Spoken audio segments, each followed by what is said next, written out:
Acho peculiar, né, essa pesquisa a partir digamos assim, do direito comparado, salvo engano, né, com o direito do Código Civil chinês. Eu nem sabia que tinha o Código Civil, né, mas acho muito interessante, e porque nós vivemos num mundo globalizado mesmo, né? Então, essas considerações que se faz, a vida no ambiente digital, que em grande parte está relacionada aí com a produção de dados, ela demanda uma análise, né, da legislação de uma maneira supranacional, seja internacional, seja legislações internas de outros países. Mas então vamos voltar, né, agora para, né, nessa proposta de ser uma mesa redonda. Eu gostaria de voltar para o tema inicial da gratuidade. Eu confesso que eu não tenho um conhecimento amplo, assim, em relação a essa previsão de gratuidade. Eu sei que varia, né?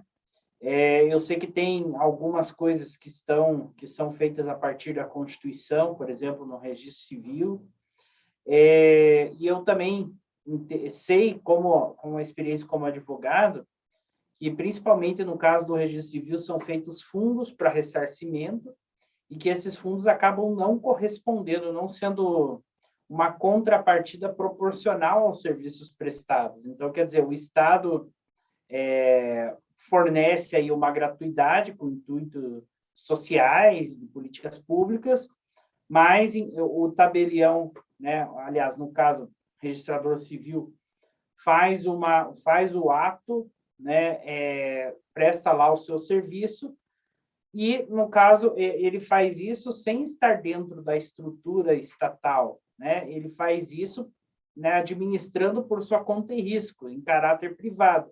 E ele não é pago os emolumentos integrais para ele. E, nesse sentido, eu entendo que existe a questão do desrespeito ao direito aos emolumentos integrais, como está previsto, se eu não me engano, no artigo 28 da Lei 8935 de 94. Né?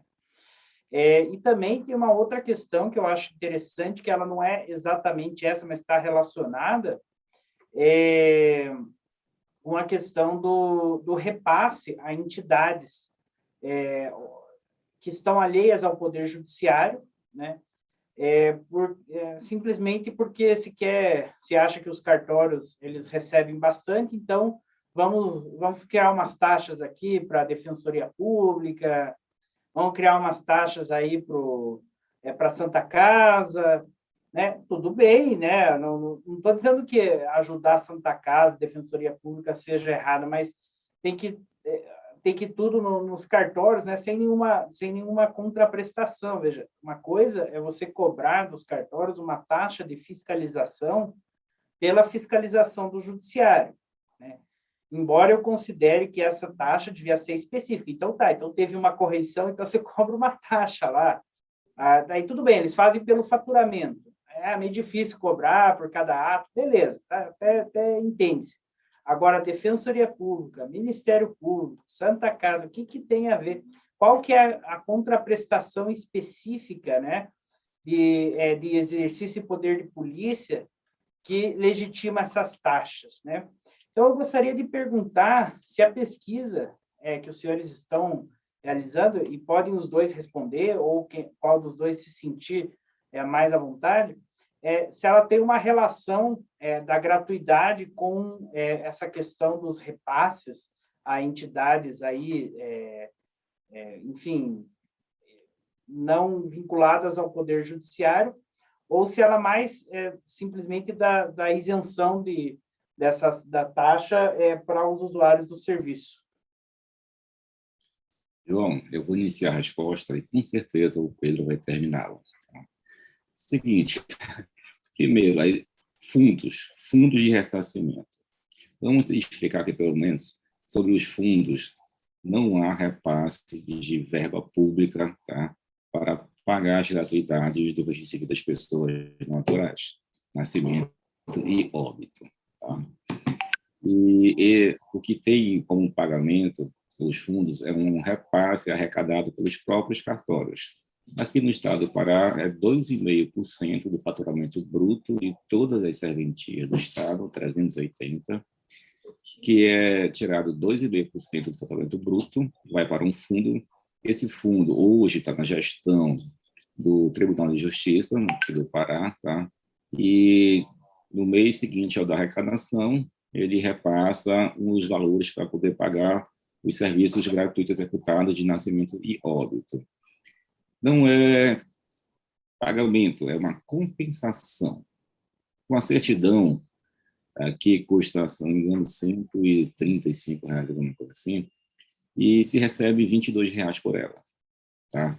Quando é feita gratuita. E não inclui nessa gratuidade as averbações.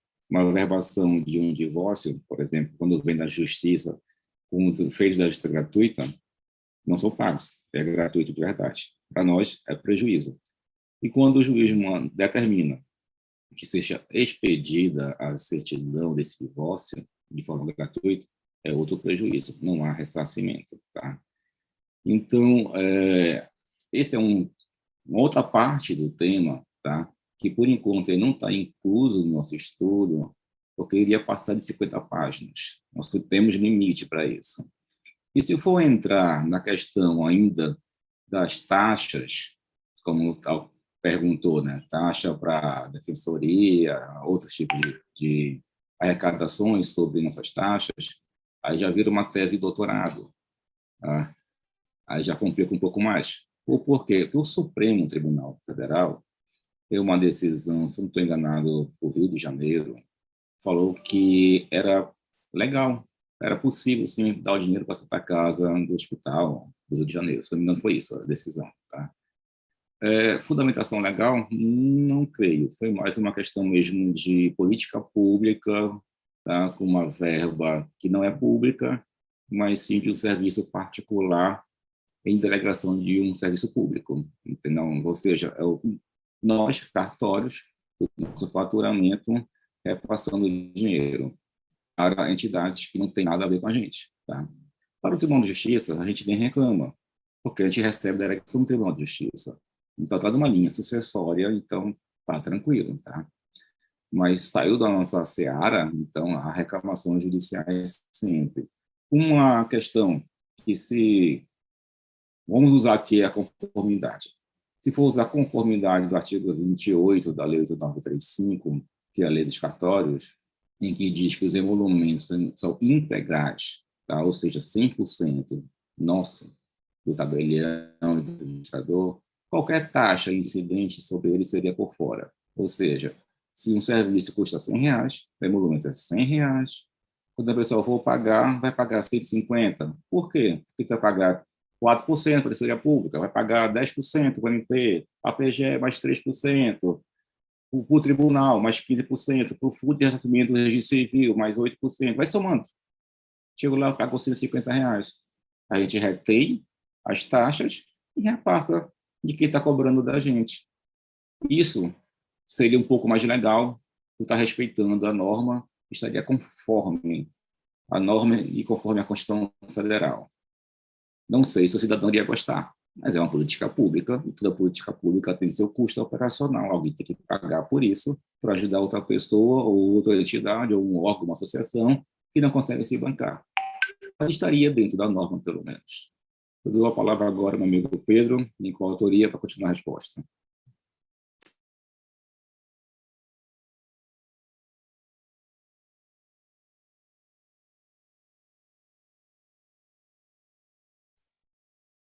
Pedro, teu microfone não foi ativado. Eu já fiz um discurso todo aqui com o microfone fechado. Doutor João, a sua pergunta, ela me trouxe uma provocação. A Lei 9.534 de 97, que foi a lei que alterou o artigo 30 da Lei 6.015, trazendo para o ordenamento jurídico e infraconstitucional a gratuidade de certidão de nascimento e óbito, ela teve alguns parágrafos desse artigo 30 retirados, e tem um deles que vai soar como música, é o parágrafo que foi vetado, que diz o seguinte, parágrafo 7º do artigo 30 dessa lei, 9.534, diz o seguinte: é vedada a incidência sobre os emolumentos de qualquer taxa, contribuição, acréscimo ou percentual em favor de terceiros. Ou seja, né, esse dispositivo vetado, ele foi vetado dentro de um contexto que, para a gratuidade, a Lei 9.534 previu uma série de elementos que garantiriam a sustentabilidade financeira. O Congresso vetou com uma argumentação esdrúxula. Então, o que nós verificamos é o seguinte: existe uma irracionalidade jurídica, tanto na questão da isenção dos emolumentos, quanto nessa questão dos repasses. E eu não vejo que, num primeiro momento, embora sejam assuntos extremamente importantes, eles devam ser tratados conjuntamente, porque os vetores jurídicos que incidem em cima de cada um desses elementos são, assim, de campos completamente distintos dentro da normatividade. Agora, sob o ponto de vista da convergência, da urgência e do impacto que esses temas, que esses institutos jurídicos produzem dentro do sistema notarial e registral, eles são absolutamente importantes e urgentes. É isso, doutor João. Seu áudio está fechado. Eu falo, né? Mas eu também faço a mesma coisa toda hora. Mas, enfim, eu gostaria de destacar aqui, antes da gente continuar com o nosso painel, que nós estamos com uma audiência razoável, considerando que eu cometi um equívoco e mandei o link errado para as pessoas.